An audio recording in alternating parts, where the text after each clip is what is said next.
আমি রবিন সেন, এই গাইবান্ধা পৌর মহাশ্মশান কমিটির আমি সভাপতি। দীর্ঘদিন হলো এই গাইবান্ধা পৌর মহাশ্মশানের কাজ হয় না।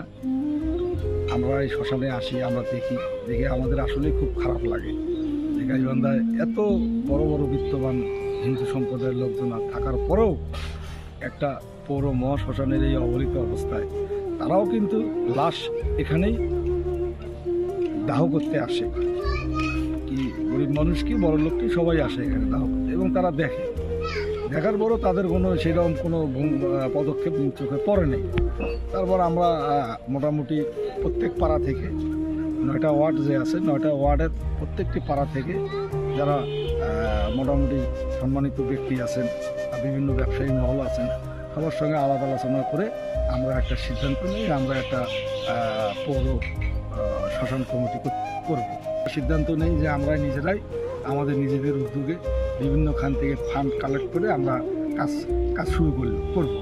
এই একটা মনের মধ্যে সাহস নিয়ে করি।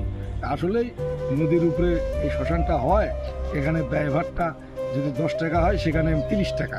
আমরা শুধু বাংলাদেশ না, বাংলাদেশের বাইরে থেকেও আমাদেরকে 2-4 জন সাড়া দিয়েছে বা বিভিন্নভাবে হেল্প করেছে, এবং এখানেও গাইবান্ধাও দিচ্ছে অনেকে, আমরা তো যাচ্ছি। হ্যাঁ, তবে যেভাবে সাড়া পাওয়ার কথা আসলে আমরা ওভাবে হিন্দু সম্প্রদায়ের লোকজনের কাছ থেকে সাড়া পাচ্ছি না। আমরা মোটামুটি এখানে 6 থেকে 7 লক্ষ টাকা আমরা এখানে খরচ হয়ে গেছে, এবং এখনও কাজ চলমান আছে। প্রায় 3 মাস হলো এই পৌর মহাশ্মশানের কাজ চলছে। 3 মাসে আসলে আমরা ওইভাবে কাউকে দেখিনি যে এসে যে আপনারা করতেছেন, আমরা আছি। যাই হোক, আমি আশা করব যারা সমাজে বিত্তবান আছেন, আশা করব যে তারা এগিয়ে আসার জন্য আপনারা আসেন, দেখেন যে আসলে এখানে তারা কাজ করতেছে না কি করতেছে। দেখার পরে সিদ্ধান্ত নিয়ে যদি মনে হয় যে আমি এই পৌর শ্মশানে কিছু করবেন, না হলে প্রয়োজন নাই। তবে আমরা শেষ পর্যন্ত আমরা আছি, যারা আমরা এই পৌর মহাশ্মশান কমিটি আছি, আমরা মোটামুটি অঙ্গীকারবদ্ধই বলা যাবে। তাই আমাদের নিচটা নদীর পাড়টা ভেঙে গেছিলো, এটাকে আবার ব্লক দিয়ে নতুন করে আবার করে ব্লক দিয়ে সিঁড়ি বানাইছি। তারপরে এটা ঢালাই করছি, 2-3টে ঢালাই, 7 ঢালাই, উপরে ঢালাই, এসএসএস পাইপ, এখনও মিস্ত্রি কাজ করতেছে।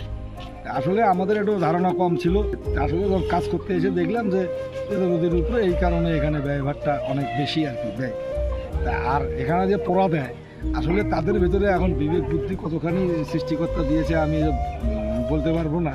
এই যে পোড়া দেয়, এখানে পোড়া দেওয়ার সময় দেখা যায় যে 4-5টা ব্লকের উপরে একটা লাশ দাহ করতেছে, আসলে অবহেলিত।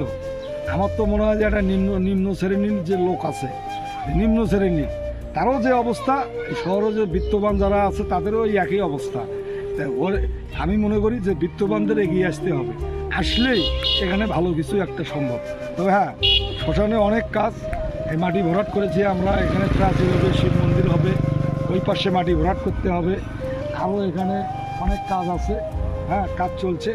আমি আশা করি যারা বিত্তশালী লোকজন আছে বা তাদের দেওয়ার মতো আছে, আসলে এটা বিত্তশালীরাও বললে ভুল হবে, কারণ দেওয়ার মন মানসিকতা, টাকা আছে কিন্তু দেওয়ার মন মানসিকতা সৃষ্টিকর্তা সবাইকে দেয়নি।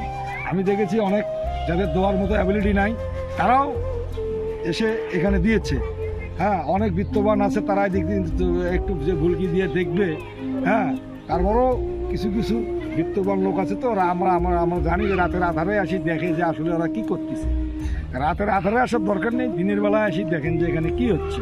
এখানে ভালো কিছুই হচ্ছে, ভালোই হবে, এবং এটা শেষ না হওয়া পর্যন্ত আমরা যারা পৌর মহাশ্মশান কমিটির যারা আছি, তারা আমরা এটা শেষ পর্যন্ত দেখব যে আসলে কিছু করার চেষ্টা করলে যে কিছু করা যায়, তারই প্রতিফলন ঘটতেছে। দিন দিন একটু একটু করে ডেভেলপ হচ্ছে, এখন ফিনিশিংয়ের দিকে যাচ্ছে।